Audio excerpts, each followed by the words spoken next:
जय श्री राम दोस्तों, कैसे हैं आप। उम्मीद है आप अच्छे होंगे। दोस्तों, पिछले दिनों काफ़ी गर्मी पड़ रही थी, इसलिए बहुत दिनों से वीडियो नहीं आ रही थी। आज मौसम थोड़ा ठीक है, इसलिए मैं आपके लिए एक अच्छा सा वीडियो लेके आया हूँ। पिछले वीडियो में मैंने आपको बताया था कि कैसे हनुमान जी अपने मुख से यह कहते हैं माता सीता को कि हे माता, अगर आप आज्ञा दे तो मैं एक झटके से आपको यह लंका पार करके, 7 समुद्र पार करके एक झटके में ही प्रभु श्री राम के पास आपको पहुंचा दूं।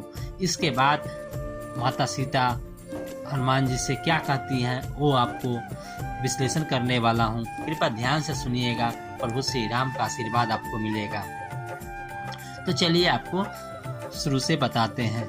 वानर श्रेष्ठ हनुमान के मुख से यह अद्भुत वचन सुनकर सीता जी ने विस्मय पूर्वक कहा, वानर पतियुत, तुम्हारा शरीर तो छोटा है, तुम इतनी दूरी वाले मार्ग पर मुझे कैसे ले जा सकोगे।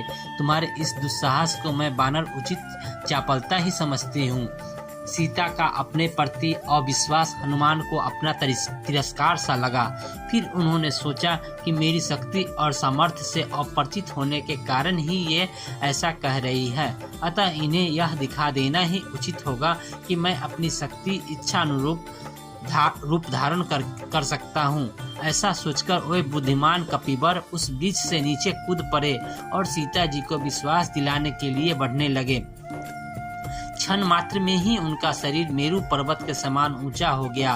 वे प्रज्वलित अग्नि के समान तेजस्वी प्रतीत होने लगे।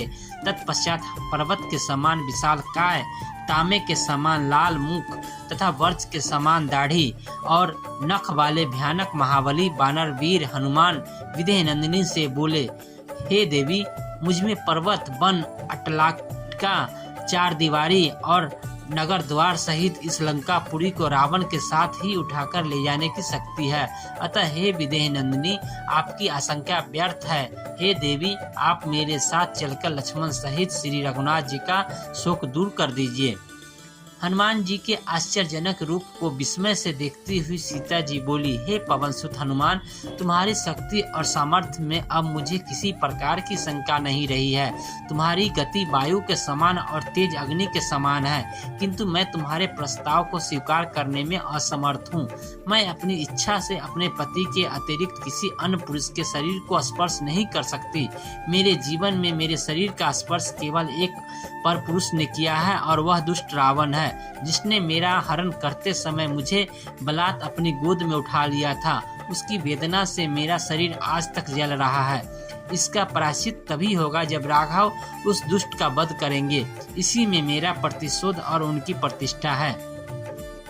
जानकी के मुख से ऐसे युक्ति युक्त वचन सुनकर हनुमान जी का हृदय गदगद हो गया। वे प्रसन्न होकर बोले, हे माते, महान सती साध्वियों को शोभा देने वाले ऐसे शब्द आप जैसी परम पतिव्रता विदुषी ही कह सकती है।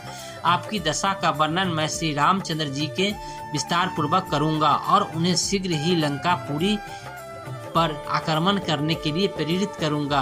अब आप मुझे कोई ऐसी निशानी दे दे जिसे मैं श्री रामचंद्र जी को देकर आपके जीवित होने का विश्वास दिला सकूं और उनके अधीर हृदय को धड़ बना सकूं।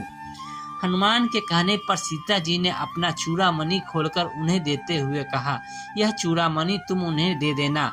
इसे देखते ही उन्हें मेरे साथ साथ मेरे माताजी और अयोध्यापति महाराज दशरथ का भी स्मरण हो आएगा। वे इसे भली भांति पहचानते हैं। उन्हें मेरा कुशल समाचार देकर लक्ष्मण और वानर राज सुग्रीव को भी मेरी ओर से शुभकामनाएं व्यक्त करना। यह मेरी जो दशा है और मेरे प्रति रावण तथा उसकी क्रूर दासियों का जो व्यवहार है, वह सब तुम अपनी आंखों से देख चुके हो। तुम समस्त विवरण रघुनाथ जी से कह देना। लक्ष्मण से कहना, मैंने तुम्हारे ऊपर अविश्वास करके जो तुम्हें अपने ज्येष्ठ भ्राता के पीछे कटु वचन कहकर भेजा था, उसका मुझे बहुत पश्चाताप है और आज मैं उसकी मूर्खता का परिणाम भुगत रही हूँ। पवनसुत, और अधिक मैं क्या कहूँ, तुम स्वयं बुद्धिमान और चतुर हो। जैसा उचित प्रतीत हो ऐसा कहना और करना। जानकी के ऐसा कहने पर दोनों हाथ जोड़कर हनुमान जी उनसे विदा लेकर चल दिए। ये थी आज की कहानी। आपको कैसी लगी कृपया कमेंट बॉक्स में हमें बताइएगा।